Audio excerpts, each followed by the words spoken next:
Buenas noches, estimados amigos televidentes. Iniciamos en este momento un programa de 1 hora sobre temas de filosofía. Debe ser una cosa única en el mundo, porque ¿quién se le va a ocurrir hacer un programa de 1 hora de filosofía? A Sabater. Disculpame. Claro, me dice acá Maresca Sabater, pero lo que pasa es que nosotros formamos parte del pensamiento políticamente incorrecto. Y entonces ahí es más difícil encontrar esto. Sí, habría que ver además si lo de Sabater es filosofía, ¿no? Además. Habría que ver. Va con ese rótulo. Como ustedes ven, nosotros estamos acá en compañía de Silvio Maresca, que es un buen filósofo argentino, de los pocos que hay. Y entonces hacemos este programa que en principio queremos agradecer al canal que se llama Alestria, bueno, nosotros decimos Alestria, se llama Toda la Verdad, primero.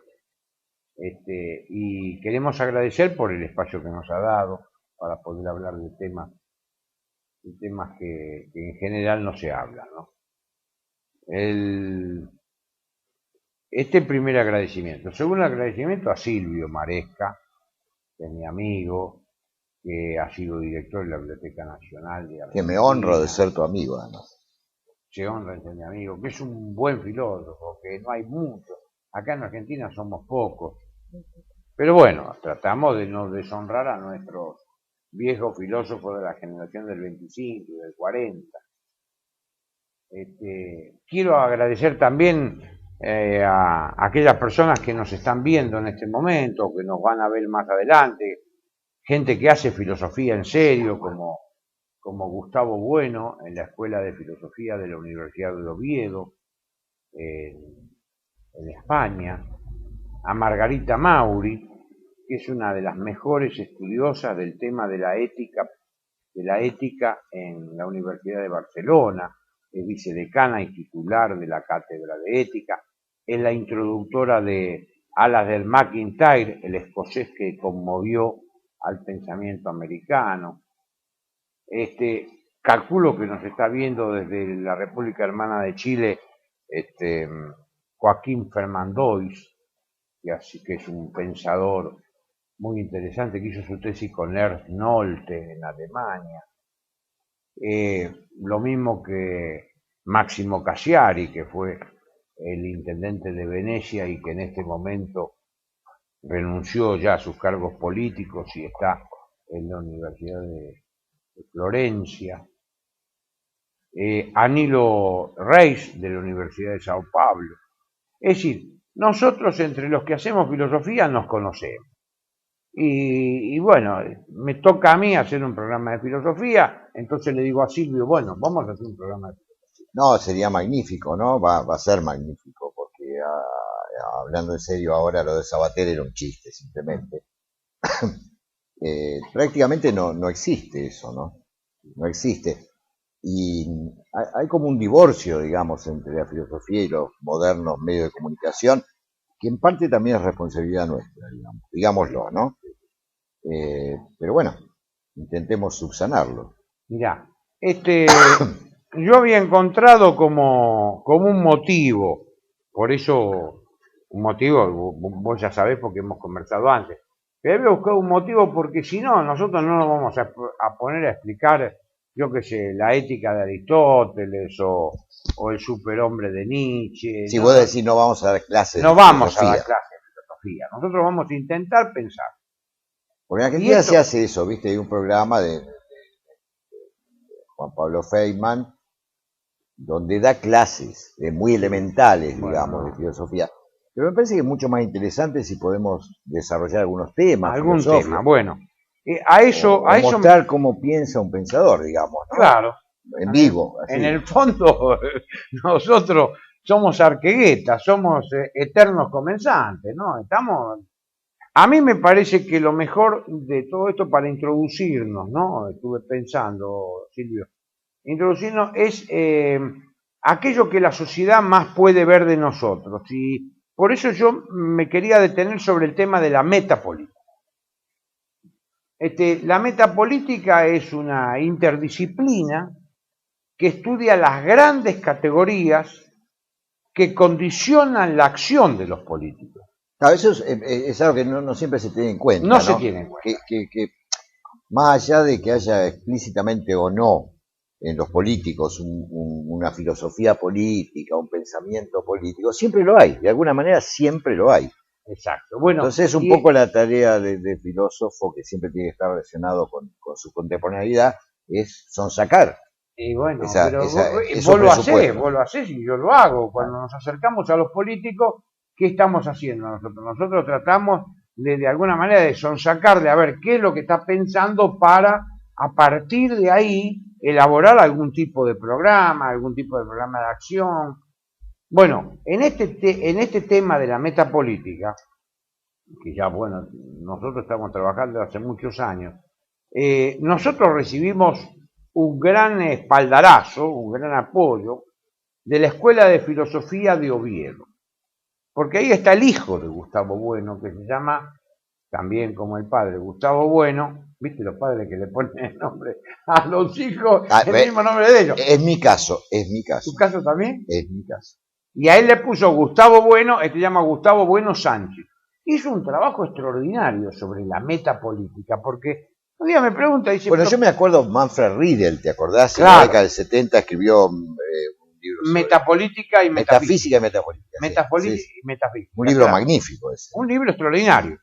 Y entonces, este hombre hizo el trabajo. ¿Desde cuándo se está usando el término? Porque en el fondo, ¿qué queremos hacer nosotros? El filósofo, vos decime sí o no, hablemos a calzón quitado. ¿Qué quiere hacer Aristóteles con Alejandro? ¿Qué quiere hacer Hegel con Guillermo II?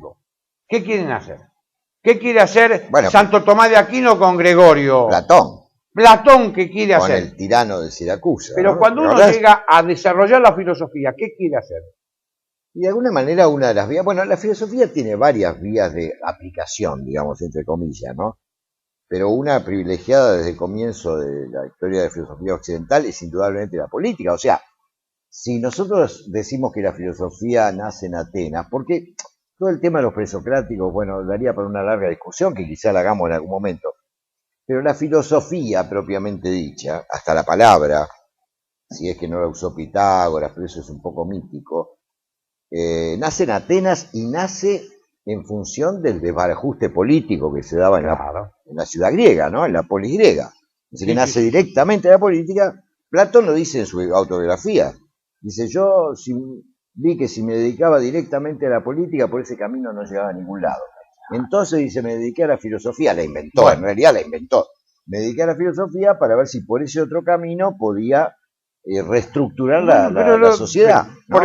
Un tipo pero digo, hay otras vías, ¿no? De aplicación de la filosofía. Sí, hay. La ciencia, hay gente que se dedica a la ciencia, el arte, hay gente que se dedica a las empresas, la ética. Ahora hay tipos que se dedican a la filosofía empresaria. En la época de la globalización es un poquito más espurio. Pero yendo a ese tema, Kierkegaard dice, nosotros hacemos el papel de papanatas al lado de los políticos. Kierkegaard, un hombre que uno lo puede pensar como alejado de la política, pero todos tenemos, aquellos que hacemos filosofía y que han pasado 40 años haciendo filosofía, tenemos cierto derecho de hablar sobre la disciplina. Los que hacemos filosofía queremos, de alguna manera, incidir sobre la realidad. Porque escribir sobre los libros, para eso están los eruditos. Bueno, vos acordate, te vuelvo a nombrar la carta séptima de Platón, acordate cuando él dice, los asuntos humanos no se resolverán, no encontrarán un buen cauce, hasta que, por un afortunado azar, un filósofo gobierne o un gobernante filosofe. Digamos, ¿no? O sea, y el mismo Perón acá entre nosotros. Vos acordate cómo empieza ese discurso. Es muy importante, ¿no? Señalar esto, porque nosotros tuvimos un gobernante sabio, ¿no? Y no es casual que Perón, el mismo año que se reforma la Constitución a impulsos de él, ese mismo año, en pocos días de diferencia, enuncia su idea filosófica en un congreso de filosofía que él mismo instrumenta, en cierta forma, ¿no es cierto? Y ahí, antes de leer su discurso, dice que él pensó que siempre el arte de la política tenía algo que ver con la filosofía, y ahí menciona Sí. a la relación de Aristóteles con Sí. Alejandro, etcétera, ¿no? Ahora, No, bueno, en general el intento de vincular ambas cosas fracasó, ¿no? Como un poco le pasó a Platón. bueno, pero es cierto que el Congreso del año 49 fue el hecho cultural más importante que produjo la Argentina desde la independencia, estamos hablando, la Argentina existe de antes, pero desde su independencia, en 200 años, el hecho cultural más importante, internacional, que en mayor resonancia que produce la Argentina, es el Congreso del 49. Vos fijate que todos los presidentes posteriores, o la mayor parte de ellos, intentaron superar ese Congreso.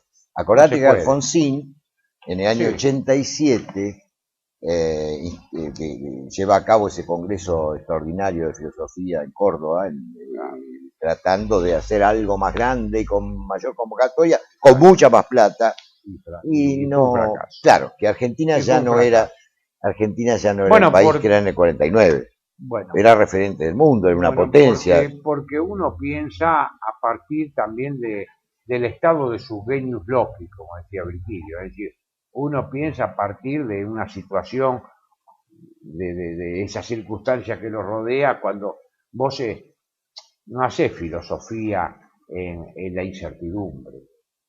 Uno no puede hacer filosofía. Esa es una cosa muy importante, me parece, que está señalando Alberto, porque habitualmente en la filosofía académica, digamos así, se supone que se filosofa, como vos decías antes, desde los libros, desde el saber adquirido, etcétera, y desde un horizonte neutro, universal, ¿no es cierto? Vos estás señalando que justamente siempre se filosofa desde una situación, ¿no? Desde un lugar, digamos, pero el lugar en el sentido más amplio del término. Y esto es una de las cosas que quizás tanto tu pensamiento como el mío y el de algunos otros ha aportado, digamos, ¿no? El hecho de que se piensa desde una situación, o desde una perspectiva. Vos pensás en una perspectiva. Vos fíjate, nosotros tenemos acá en Argentina el más importante historiador de las ideas filosóficas, que es Alberto Caturelli, lejos de cualquiera, con ese monumental tratado del año 2000 que dice Filosofía en la Argentina, de 1566, desde que vino Mendoza al 2000, ¿no? Sí, ha estudiado. Son 1500 páginas. Sin embargo, yo comiendo con él me fui a Córdoba un día y lo fui a visitar, le digo, fíjese qué interesante, profesor Caturelli, usted que no ha tenido nada que ver con la dictadura militar, pero que tampoco se ha puesto tan abiertamente en contra, durante los años de la dictadura militar no produjo nada. Y Celia, la mujer, en ese momento fue a buscar el currículum y efectivamente no se produce. No produjo. Caturelli, que es un hombre un poquito aislado de todos nosotros. Bueno, fueron años difíciles. Bueno, entonces no es que, es decir, no es que el Congreso de Filosofía surge como un repollo. Claro. Hay todo un contexto histórico, político, que permite, lo que dicen los franceses, el épanouissement, es decir, permite lo que se dice el acné, el floruit de la filosofía. Cristina Fernández también lo intentó en San Juan en 1997, pero de un modo tal, ahí ya fue la comedia, ¿no?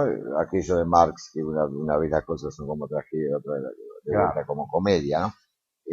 Por el hecho de que en la mesa final estuvieron 4 sociólogos hablando. Sociólogos, yo le dije, hablé con la presidenta en ese momento, le digo, pero presidenta, dice, usted, acá hay algunos filósofos interesantes, pero usted puso a una socióloga brasileña a conversar y a otros más. Bueno, Silvio, vamos a un corte, una quebrada. Parece el problema de Soldán y enseguida volvemos. Bienvenidos a CEPA, Centro de Estudios del Pensamiento Americano. Nuevo sitio web de cursos de formación en política, filosofía, historia, literatura, geopolítica, religión, psicología y más. Cursos de formación que reflejan el verdadero pensamiento americano. Lo invitamos a elegir el curso de su agrado ingresando en www.cepa.la.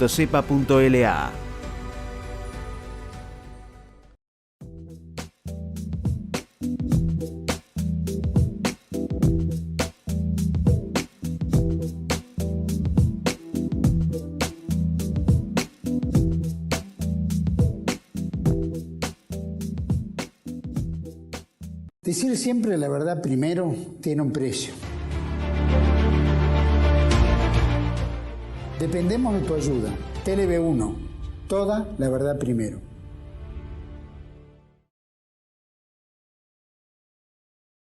Bueno, habíamos quedado con el Congreso de San Juan.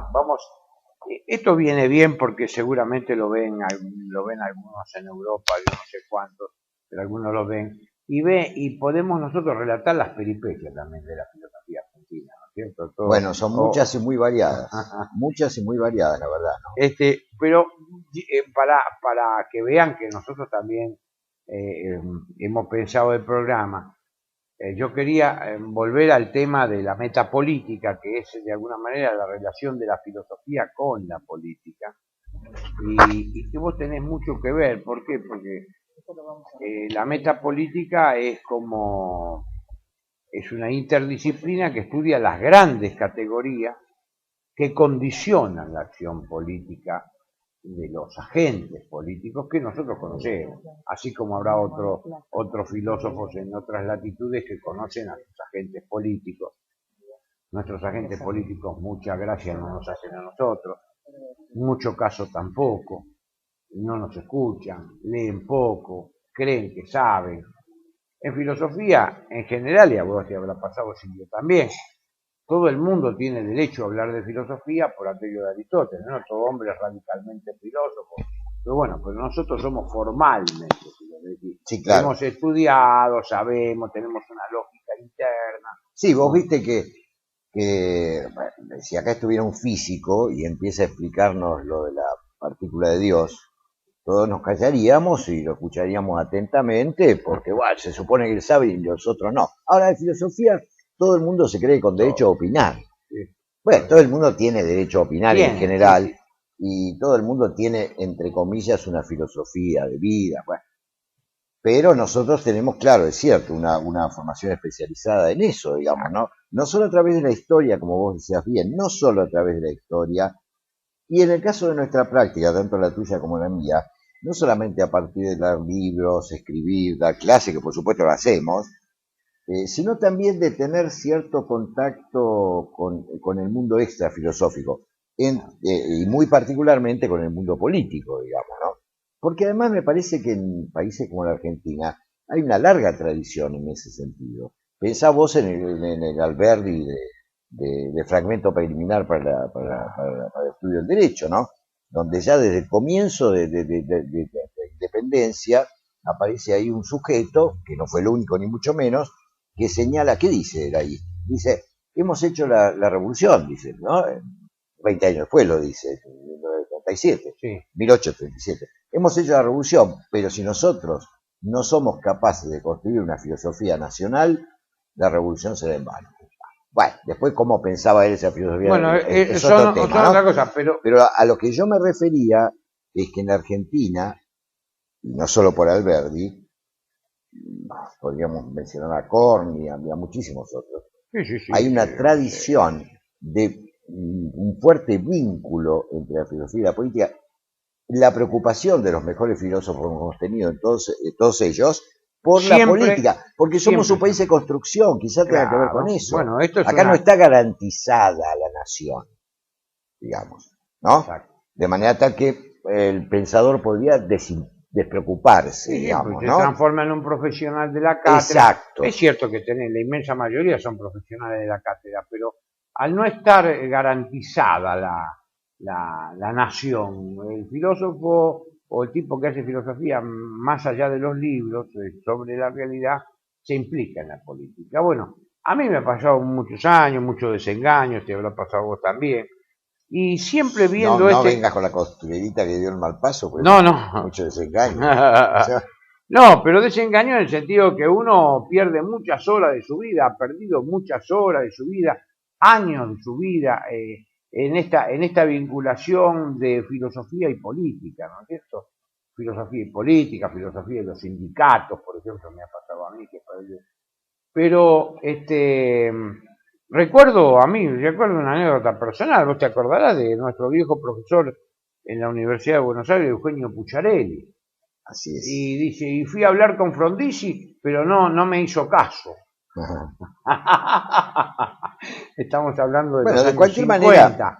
Pero de todas maneras, a mí me parece que a mí me alentó mucho el tema de seguir con esta tarea, el trabajar sobre la metapolítica. Es decir, porque trabajar sobre en la construcción de una disciplina. Acá en Argentina nosotros no hemos tenido muchos éxitos, por más que está la revista Disenso de Metapolítica, hemos sacado durante un lustro una revista, escribimos, no hemos tenido mucho éxito. La idea, por ejemplo, de la metapolítica la han tomado los mexicanos y tienen una cátedra de metapolítica. Sí, lo sé. No se enseña, por ejemplo, metapolítica en la facultad. No hemos podido meterla en la currícula. Sin embargo, por ejemplo, recogemos la meditación sobre la metapolítica en la Escuela de Filosofía de Oviedo, con Gustavo Bueno Sánchez. Sí, en eso vos tenés mucha más conocimiento y ¿Por experiencia. Porque él, yo quizá haga metapolítica sí, sin saberlo. Sin saberlo. Pero vos fíjate, esto es interesante, ¿no? Gustavo Bueno, que es un filósofo que tiene ahora 80 y pico años, para mí de lo mejor que hay en lengua castellana como filosofía, escribió un libro extraordinario que se llama Zapatero y el pensamiento Alicia. Zapatero y el pensamiento Alicia en el País de las Maravillas. Sí, sí. A mí me llegó porque me lo mandaron, porque acá no existe este libro. Y entonces él se plantea el tema de la actividad metapolítica. Es decir, el filósofo tiene que estudiar las grandes categorías. Bueno, y vos fíjate que vos lo has hecho, por eso yo te invito acá a esto. Eso es sin duda. ¿Por qué lo has hecho? La vez pasada yo leo en uno de los diarios más importantes que se salen acá en Buenos Aires, hace ya un año y pico, 2, un trabajo tuyo interesante sobre el tema del progresismo.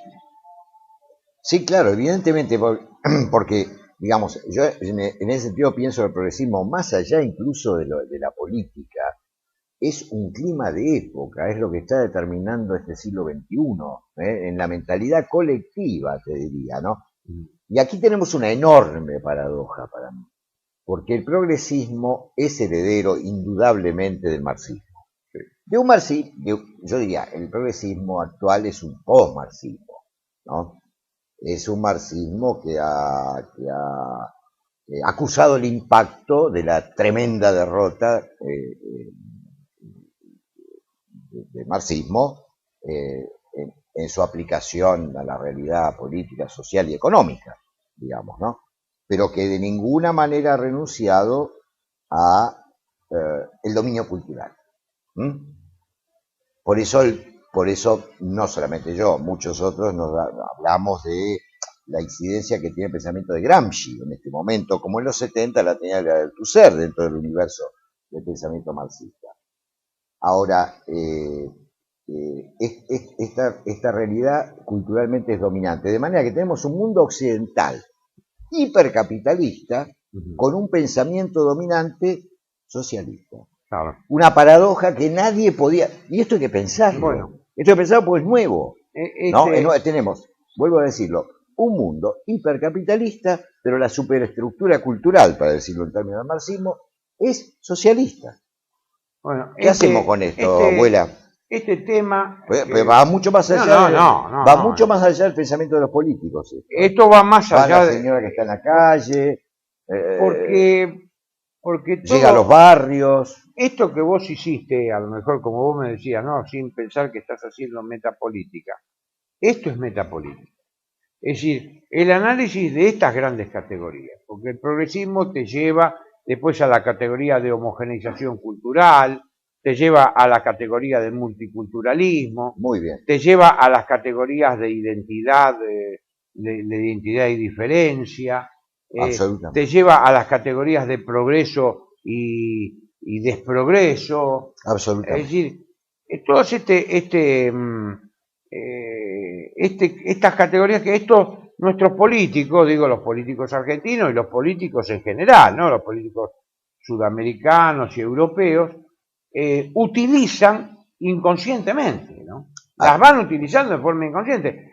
Por ejemplo, a mí la vez pasada me preguntan cómo defino el progresismo. Bueno, el progresismo tiene la vanguardia como método.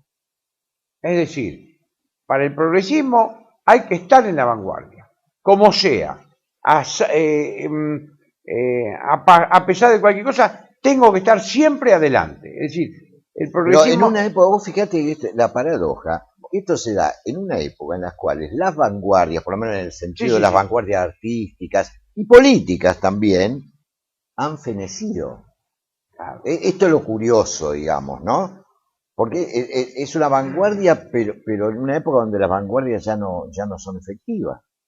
Claro. ¿No? Porque lo que pasa es que, mira, yo había escrito hoy para este programa, ¿no? Por eso te lo digo así muy sintéticamente, ¿no? Y me lo dice enseguida eso. Digo, porque me parece que es lo que está aleteando acá. El siglo XXI necesita un pensamiento nuevo. El progresismo no es un pensamiento nuevo. No es un pensamiento. No es un pensamiento. Es un tema... No te leo lo que iba a leer, pero en realidad el progresismo no es una... para seguir tu criterio, podemos decir que el progresismo es la enfermedad infantil de la izquierda, de la socialdemocracia. Una cosa así. Porque no tiene las convicciones que tenían los socialistas. Además es chatarra, ¿no? Es chatarra, está armado con pedazos de cosas distintas. Bueno, y ahí restos, restos de naufragio. Vamos así. Son los restos de naufragio. Muy bien, es un naufragio. Sigamos. Decime una cosa. Bueno, entonces acá me dicen que tenemos que ir a un corte, pero bueno, no sé cómo hacen los locutores. ¿Un corte? Trataremos de vamos a un corte. Un madero, nos tomamos de un madero, vamos hasta una isla y seguimos ahí después. Bienvenidos a CEPA, Centro de Estudios del Pensamiento Americano. Nuevo sitio web de cursos de formación en política, filosofía, historia, literatura, geopolítica, religión, psicología y más. Cursos de formación que reflejan el verdadero pensamiento americano. Lo invitamos a elegir el curso de su agrado ingresando en www.cepa.la.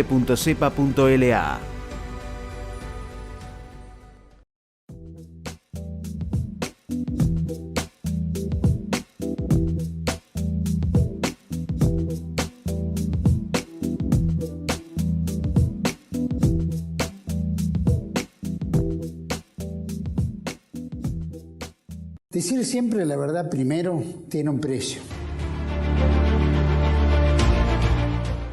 Dependemos de tu ayuda.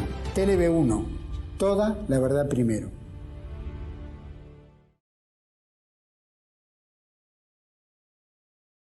Recién acá con Silvio, hablando sobre el tema del progresismo, y bueno, esto también de la que es el clima dominante. El tema de la televisión. Hay climas de época, que se corta, va, viene.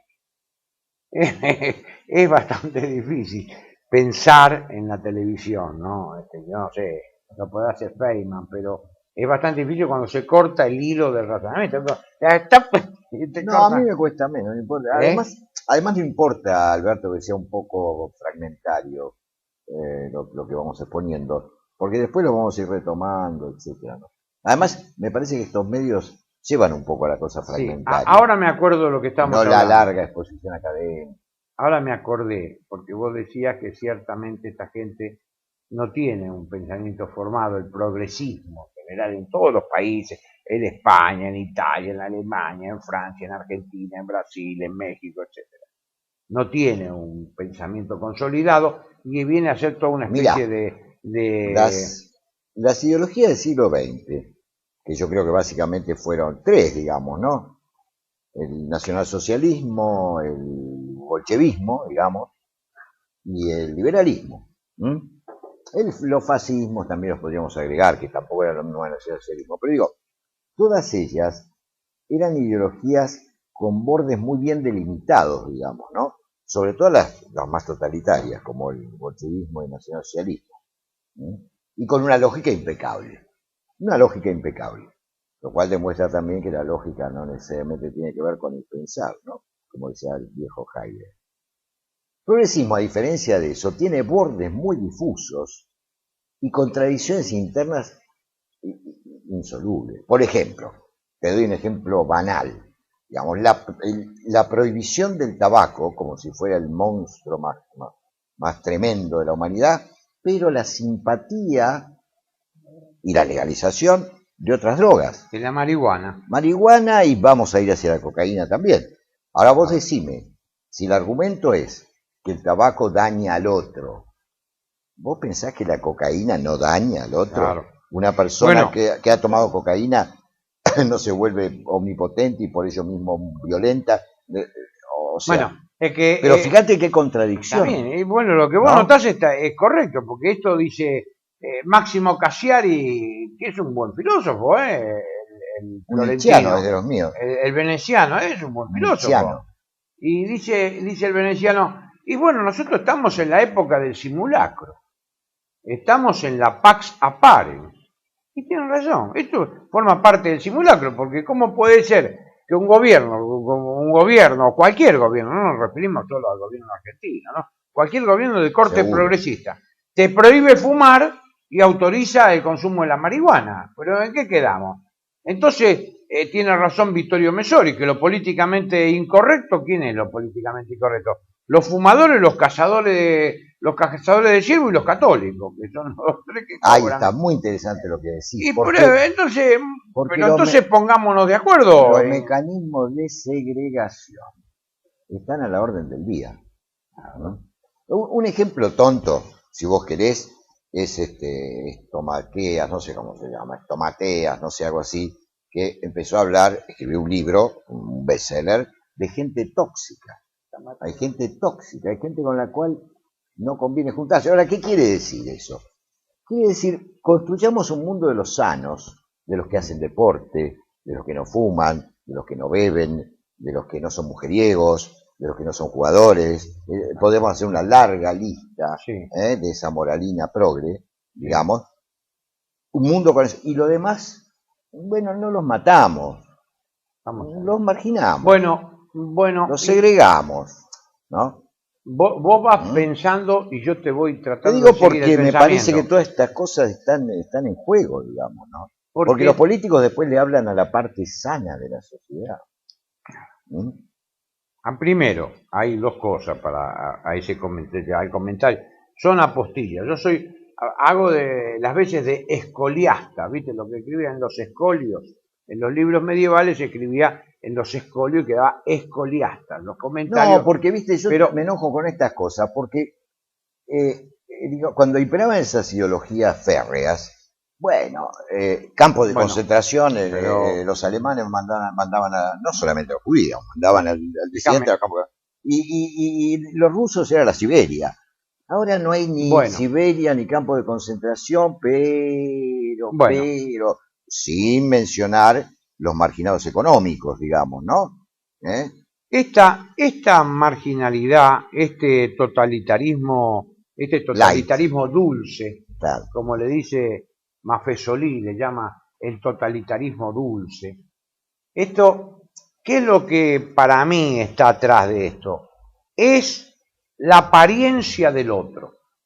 Es decir, el otro no es el alter, no es el como vos sos, en este momento vos sos alternativo a mí, sos el otro, pero yo te escucho como otro. No, es el otrismo. Es decir, el otro para de figurarlo, el otro para no tenerlo en cuenta. Hago el simulacro del otro. El simulacro del otro es decir, es la tardía negación del otro tipo que está a mi lado. ¿Por qué? Porque el progresismo casualmente se caracteriza por eso, por un gran discurso respecto de la inclusión, respecto de los marginales, respecto del otro, respecto del pobre, respecto, pero en realidad del otro hace la parodia. Volvemos siempre, caemos siempre en la misma idea, la idea del simulacro. Por eso A mí me parece... Magnífico eso. A mí me La parece... verdad que yo no lo había pensado nunca. No, así, no, pero pero yo lo vengo pensando por el tema del disenso. Magnífico. ¿Por qué lo vengo pensando por el tema del disenso? El otro tiene que ser efectivo. El otro tiene que ser real, tiene que ser efectivo y tengo que asumirlo con los valores o disvalores que el tipo está llevando a cabo en su propia vida. Si yo hago la parodia del otro, acá lo que se hace es la parodia del otro. Estos progresistas, ¿qué hacen?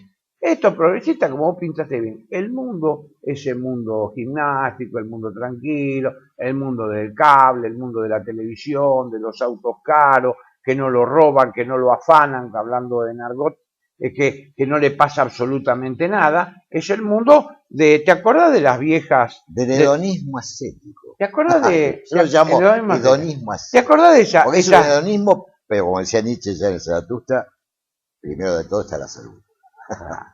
¿Te acordás vos de aquellos campanas de vidrio que tenían los viejos almacenes? Sí, me encanta. Para que no se metieran las moscas. De paso, adentro. ¿no sabés dónde se puede conseguir una? No. Porque estoy Entonces, muerto. este progresismo me hace acordar como que los tipos viven dentro de esa campana. Entonces ahí tienen los sándwiches, tienen el fiambre, ¿te acordás del queso que tenían? Y las moscas por afuera. La mosca es el pueblo, somos todos nosotros los que sufrimos, Bueno, que nos afanan, no tenemos trabajo, inseguridad, nos empujan, tomamos el tren y no podemos viajar, viajamos como en la India. En general los ideólogos del progresismo, como siempre han sido los ideólogos de la izquierda, hay gente que vive muy bien. Sí, sí. Porque no te olvides que la izquierda es un fenómeno fundamentalmente ideológico. O sea, los pueblos espontáneamente nunca son de izquierda. No. Y cuando los pueblos han tomado posiciones de izquierda, ha sido por desesperación y guiados por intelectuales. Pensamos en la Revolución Francesa, en la Revolución Rusa, en la Revolución China. Los pueblos quieren paz. Los pueblos no quieren nunca la guerra ni la violencia. Los pueblos quieren paz. Y son conservadores, culturalmente son conservadores los pueblos.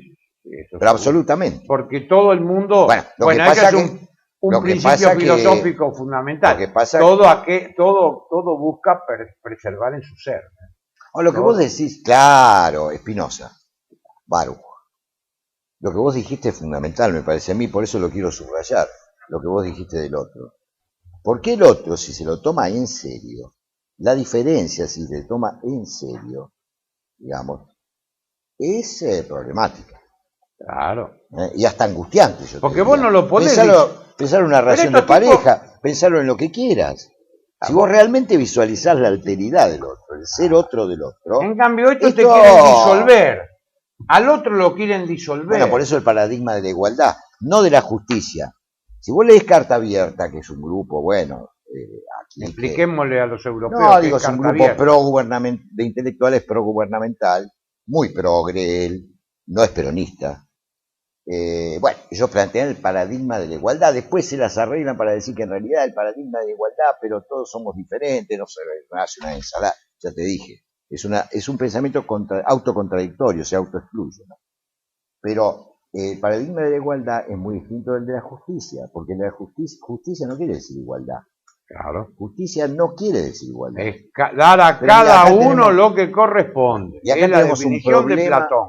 Acá tenemos un problema filosófico de primer orden para el mundo contemporáneo, que te lo enuncio nada más. ¿Cómo restablecer las jerarquías en un mundo en el cual se han desplomado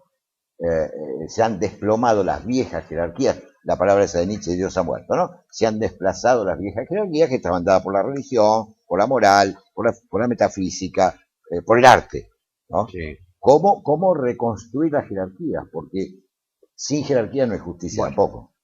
Este es un tema que lo podríamos charlar en otro momento. Yo, en este sentido, calculo que las jerarquías y la autoridad ahí está, tema fundamental. Como dice Gadamer muy bien, ¿no? En sus cosas lúcidas, y se construye a partir de la sabiduría.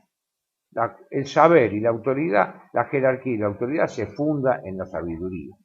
Bueno, por eso estudiamos filosofía. Sí, pero nos tendrían que hacer un poco más de caso a nosotros. Usted está preocupado por eso.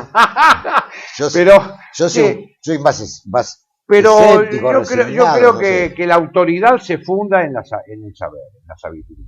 Cuando un tipo Pero sabe igual la algo, filosofía tiene- para levantarse minas es lo más grande que hay. Yo bueno, digo, bueno, por lo menos para eso sirve. Bueno, nos dan no, bola- yo- no nos dan bola a los políticos, pero este, ¿quién lo dijo eso alguna vez? Caloi, creo, nuestro querido Caloi. Caloi, ¿no? Que Caloi. murió hace poco. Sí, pero yendo a este tema del progresismo, y en esta época que nos toca vivir, viste que es común que uno diga, bueno, en la época contemporánea, 2012, etcétera, etcétera, ¿qué ha pasado? Bueno, la imagen reemplazó al concepto, ¿no es cierto? De hecho, Ese es otro tema, bueno, pero es que este hemos sacado tema- una cantidad bueno, de temas. Ese es tenemos millones fundamental. de ese es temas, fundamental. pero quería hablar una sola cosa, te quería proponer una sola cosa. A ver, que yo hoy escribí un artículo que se llama Los artistas como intelectuales.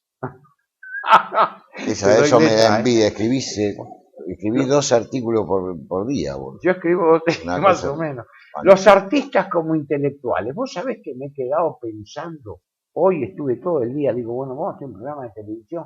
Voy a hablar con Silvio, que conoce bien el tema del progresismo. Y me puse a escribir sobre el tema de los artistas como intelectuales. No sé qué habrá. ¿Por qué? genial. Mirá, no, te cuento, ¿no? Digo, bueno, fueron reemplazados, los filósofos fueron reemplazados en la ilustración por los intelectuales. Eso no quiere decir que... Muy bien.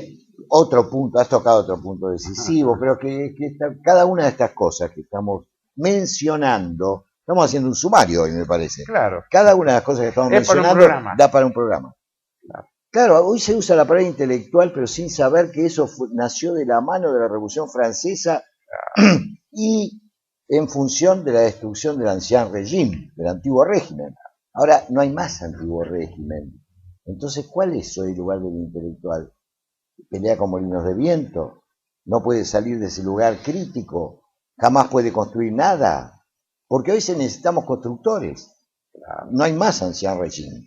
No. O sea, necesitamos de vuelta filósofos, no intelectuales. Filósofos, ¿no? Yo creo No eso. Bueno, el artículo va a eso. Nosotros necesitamos filósofos porque, aparte, los intelectuales ahora fueron reemplazados por los artistas. Y si los artistas, los cantores, ¿viste? Los que te ponen las grandes masas, los actores, es decir, todos estos que representan. Primero representan lo políticamente correcto siempre. Siempre. No hay disidencia. Además, pero por otra parte, ellos se disfrazan de disidentes. No, Porque además vos lo hay ves- formas de ser impolíticamente correcto que es ser políticamente correcto. Hay formas, claro. Fíjate un León Gieco, Claro, que es eso- impolíticamente correcto. esto es Es lo lo que- más políticamente correcto que hay en el mundo. esto es lo que- Aparte de llenarse los bolsillos, y a mí no me parece mal que la gente se llene los bolsillos, me parece mal la hipocresía. Llorar arriba del escenario en nombre del pueblo y después pasar a cobrar por la casa de gobierno. Claro. Así no, Llorar muchachos. arriba del escenario en nombre del pueblo y pasar a Así cobrar. no, me quedo con el empresario que fabrica cualquier cosa, que el tipo que qué sé yo. O el contratista del Estado, que lo que quiere hacer es ganar Incluso, dinero y punto. Pero a mí me da la impresión de que este asunto primero, como tampoco se lee, y estos son los grandes mediadores entre el concepto y la imagen, y estos artistas, será porque yo he ido últimamente así a teatros y demás, y cine, y vos ves que todo forma parte del mundo políticamente correcto. Así. Digo, en Argentina, que todavía en Argentina tenemos ciertas reservas intelectuales, reservas morales, el peronismo no pasó en vano en la Argentina. Esto no nos van a entender. Pero En este otro Venezuela, aspecto, en es España otro no lo van a aspecto, entender. es otro pero bueno. aspecto del progresismo, la moralina. Reemplaza la moral por la moralina. Y logran imprimir eso en el lenguaje. Vos fíjate que la palabra derecha es una mala palabra. Cuando se quiere insultar a alguien se dice, es de derecha. Además se dice con esa cara, de derecha.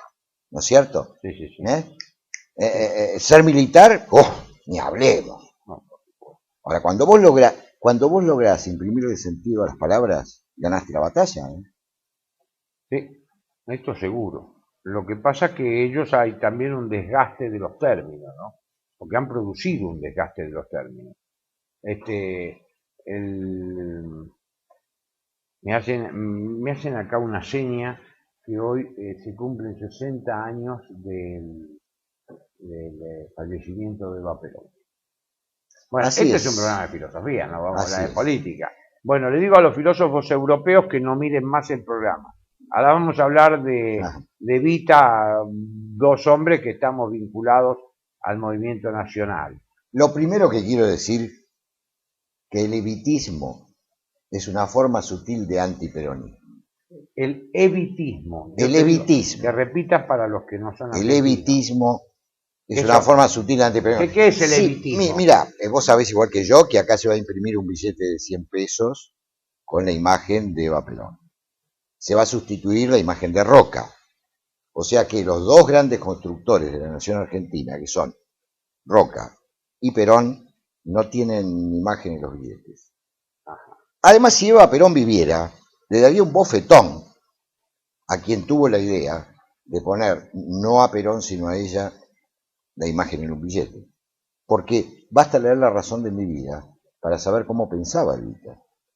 Y Evita no era nada progre. Bueno, me dirán, no era la época. Claro, no era la época. Pero ella se planteaba, porque yo creo que ella representa de cierta forma la esencia de lo femenino, se planteaba como un puente de amor entre Perón y el pueblo. Lo determinante en la vida de Eva Perón fue el amor, digamos. Y esto a lo mejor para un varón es un poco, hablamos del otro, de las diferencias, ¿no es cierto? Y esto para un varón quizás es un poco más difícil de comprender. Es imposible comprender para un varón cómo ama a una mujer cuando ama también. Es imposible. A mí me... Lo decía Lacan, decía, hay que decirlo ocultamente y lo digo, no hay relación sexual. A mí me gusta el discurso de Evita en el renunciamiento, y hoy me hice un reportaje por la radio y lo dije. Es decir, el tema de, ¿qué es el peronismo? Es el avance, parecía Hegel, el avance en la conciencia de la libertad. Qué bueno, qué bueno. No, porque es, en el fondo, nosotros sabemos que la vida del espíritu tiene dos manifestaciones, que es autoconciencia y libertad. Esto es la vida del espíritu, de siempre ha sido así.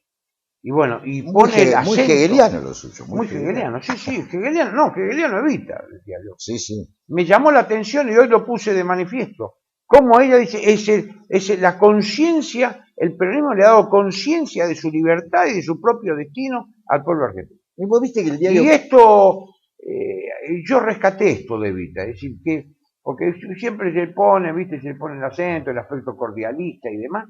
Sin embargo, en este discurso, que hoy lo escuché yo por la radio, en Radio Splendid, ¿no?, que me hacen el reportaje, la conciencia. El peronismo como avance de la conciencia del pueblo argentino, de su función en la historia, de su función... No, sin duda. Pero bueno, la Eva que hoy se reivindica a niveles oficiales se parece mucho más a Alicia Moró de Justo, que fue una dignísima dirigente socialista, que no obstante se opuso al voto femenino en su momento, porque lo promovía el peronismo, pero se parece mucho más a Alicia Moró de Justo que a la auténtica Eva. Otra vez acá, hay que leer, hay que estudiar, hay que conocer, y me preocupa mucho el tema de los jóvenes, porque nosotros muchas de estas cosas las hemos vivido o hemos estudiado hoy, ¿no? Pero los jóvenes no saben nada, por lo general, y no se les enseña nada tampoco, porque ahí teníamos que hablar un día de la falencia de los docentes actuales. Tendríamos que hablar un día de eso también. Otro tema, vamos a andar apuntando. No, bueno, tenemos que hacer unos larguísimos programas, pero es cierto. Pero Eva no era Alicia Moró de Justo. No era, y en este tema específico, no era socialista, cuando quieren hacer nunca fue socialista. Esta dicotomía que quieren armar entre Perón y Evita. Bueno, esto es una falsedad absoluta. Pero escúchame una cosa, hoy el intendente, un reportero le preguntaba al intendente de José Cepaz, Ishi, pobrecito, un poquito bestia, pero digo, le preguntaba si la Evita que él reivindicaba era como la que mostraba la película de Feynman. Vos fijate a qué punto va llegando, el periodismo va trasladando, va permeando la sociedad con estas ideas. La película de Feynman es una canallada, como es otra canallada la película de Feynman. Los guiones son del filósofo Juan Pablo Feynman, ¿no? La de Juancito Duarte. Ir a poner el dedo en una cuestión problemática, como la Bember lo puso con un hecho del gobierno de Rosas, que fue lo de Camila, que fue un tema así un poquito espinoso. Ahí van, a ese punto. Porque la idea, y la verdad que un poco es así, que mientras quede un resto del pensamiento peronista en la Argentina, del pensamiento teórico, de la metapolítica, de las categorías del peronismo, mientras quede un resto en la población de eso, y queda mucho todavía, Sí. el progresismo Claro, no termina, lo que sucede no termina de es imponerse. que volvemos al punto del programa, ¿no es cierto? Es decir, cuando los artistas han reemplazado a los intelectuales. Los artistas son los ideólogos, los que están produciendo películas, están 24 horas, eso, los analfabetos culturales locuaces, que habla Fallarabén, ¿no? Es decir, analfabetos culturales locuaces, es decir, son los periodistas, los artistas, los locutores, los que están 24 horas sobre 24 machacando. Y vos ves que eso tiene su efecto, porque produce un extrañamiento, está produciendo un extrañamiento, porque esta dicotomía entre Perón y Evita es inconcebible porque pues, Perón es el que conduce una revolución peronista inconclusa, pero conduce él. Evita acompaña, no es Evita la que... Y bueno, entonces pero es que Evita misma lo dice 1000 veces. ¿Eh? Evita misma lo dice 1000 veces. Sí. Evita nunca pretendió conducir la transformación, sino simplemente establecer ese puente de amor. Que habría que pensar, ¿no? Porque el amor no es una mala palabra tampoco, que yo sepa. No, mala palabra. O todo es la lucha feminista por los mismos derechos. Bueno, es el tema mismo del feminismo. Que además no va mucho con el feminismo con Evita, por ejemplo. Pero además no va, se planteó pero el tema. además, Alberto, no va con nuestra mentalidad latina. Para nosotros es mucho más importante el amor que la lucha. Sí. Siempre ha sido más importante. Siempre ha sido más importante. No somos anglosajones. ¿De dónde vienen esas cosas? Acá siempre hay que preguntar cuando se difunde algo de dónde viene. Yo lo hago a partir de muchos desengaños también en este sentido que tuve. De pronto ves un programa de televisión más o menos bueno o más o menos malo, no interesa. Y decís, bueno, se creó... No, es una copia de un programa norteamericano, europeo, en general norteamericano. Todo se copia. Los diseñadores de moda van como la temporada está cambiada, van a los grandes centros del mundo europeo, norteamericano, y copian. Sí, esto que decís vos me hace acordar a esta polémica, que será tema de otro programa, a esta polémica que se dio entre Coriolano Alberini y Francisco Romero. Ah, no la conozco. Vos sabés mucho más que yo del pensamiento argentino. Del Congreso de Filosofía, cuando dice Coriolano Alberini, que era el secretario del Congreso, espero que el genio filosófico surja más allá de la enseñanza oficial y las academias. Alberini dijo eso. Alberini, en el Congreso, era secretario del Congreso en el 49. Sí, eso sabía, pero no. Y Romero le dice, Romero después, muchos años después, contesta con la normalidad filosófica. Hay que leer a los autores europeos, publicar libros, sí, etcétera. Entonces, el tema de la imitación.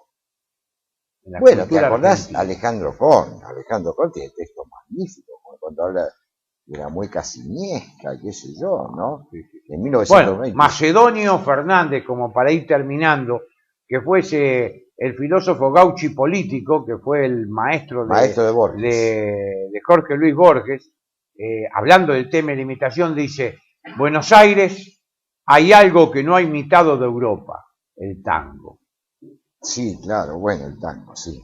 Así dijo Macedonio. El tango. O sea que lo único que Buenos Aires no imitó de Europa, el tango. ¿Vos sabés que me sorprendió el otro día? Yo voy a comer a veces ahí al restaurante armenio que está enfrente de la iglesia, en la calle Armenia, y en el subsuelo del club armenio. Ahí se baila tango. La viruta. La viruta. La viruta está ahí. Pero me sorprendió un sábado de la noche, estaba plagado de jóvenes, de jóvenes. No se podía ni entrar. No. De jóvenes, ¿eh? Yo tengo la verdad que me sorprendió. La hija más chica mía va a bailar a la viruta. Me sorprendió muy agradablemente. Sí. Bueno, me alegro que vayas ahí.